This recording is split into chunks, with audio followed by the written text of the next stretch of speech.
Alright y'all, so this rain is relentless. I thought it would let up. It just seems to be falling at the same intensity as before. I'm gonna try to get in 3 quick miles just because one, I don't have the time for a longer run and I have some other things to tend to. But I'm gonna hop on after my run and give some tips for running in the rain, right? A lot of times people don't want to run in the rain. And I'm not really a fan of running in the rain, but I'm the kind of guy that doesn't like to miss a run or miss a workout. So yeah, so if you're somebody who doesn't want to miss a run, doesn't want to miss a workout, you want some tips to run in the rain, stay tuned for the rest of this video. Alright y'all, just got back from my 4-mile run. Took me about 37 minutes. It was a 9-minute and 3-second pace. But anyway, enough with that. Here are 4 tips for running in the rain, okay, if you choose to run in the rain.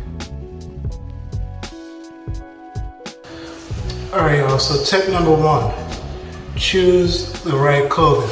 Alright, and choosing the right clothing is definitely going to be dependent on the time of the year, right? And what the temperature is like outside. If it's the summer, I recommend wearing something light and probably wear something that is moisture wicking, right? So that the water doesn't stay in your clothing and seeps into, your body and probably makes you more susceptible to being sick. So instead of wear moisture wicking material, and if you're gonna wear like a protective headgear, I would say to wear a brimmed hat. Now I know I'm not wearing a brimmed hat, that's just because I really don't like wearing brimmed hats. I prefer to wear them only if it's necessary, like in the summer, when it's extremely hot, 80s, 90 degrees. I'll put on the brim caps. And then, you might want to wear some old shoes. All right, wear some old shoes because once that water gets in the shoe, it's gonna smell terrible. You're gonna definitely have to put those out to dry and try to get those smelling good as new again. So that's tip number 1, choose the right clothing. Be hypersensitive of your surrounding. When it's raining, visibility is low, pretty much for everyone, but especially drivers, right? So you definitely want to make sure that you're watching your surroundings, maybe how traffic is responding to you, right? Maybe even going back to the clothing element of it, maybe wear something reflective so the drivers can see you, because in this case, you're most likely going to have a better view of the road than they can, because the water is constantly hitting the screen and you're having to wipe it off, so they can sometimes barely see, especially on days like this when it's raining heavily.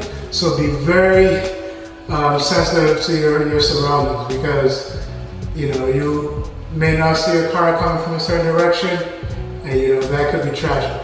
So that's tip number 2. Tip number 3 would be to watch the surfaces. Especially when you're running, when you're looking at the road, try to run on the surfaces that don't seem to have the small puddles of water.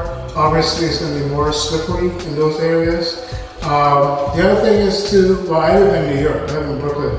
So if you happen to be jogging, for the Brooklynites, if you're jogging on Nostrand or Rogers, those bus lanes that are painted over with the red paint, that surface tends to be a bit smoother.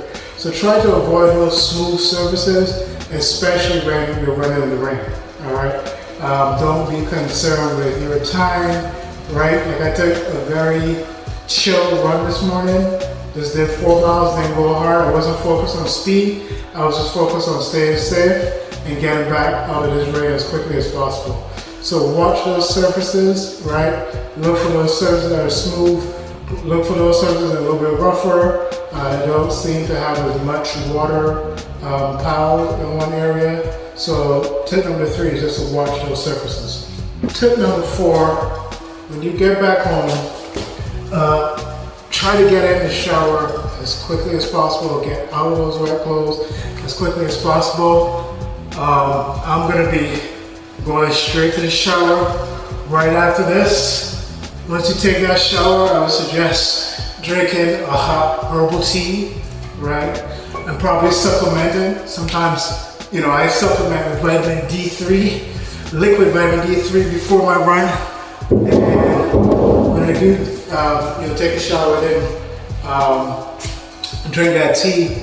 Then sometimes take some apple cider vinegar, it's a cap full of it, just to help fight off any, water related illness that I may have picked up while running. So you definitely want to make sure to keep that body as warm and get the temperature back to its normal temperature. So those are my 4 tips for running in the rain if you do choose to run in the rain. Well, that's it for day 65. Kind of took it to be a little bit more informational. So this is day 65. I'll keep you guys updated on any other things, but I'm gonna jump in that shower. I'm gonna keep myself from getting sick. I got some other things I gotta run and do today. So I'll see you guys for day 66. Peace.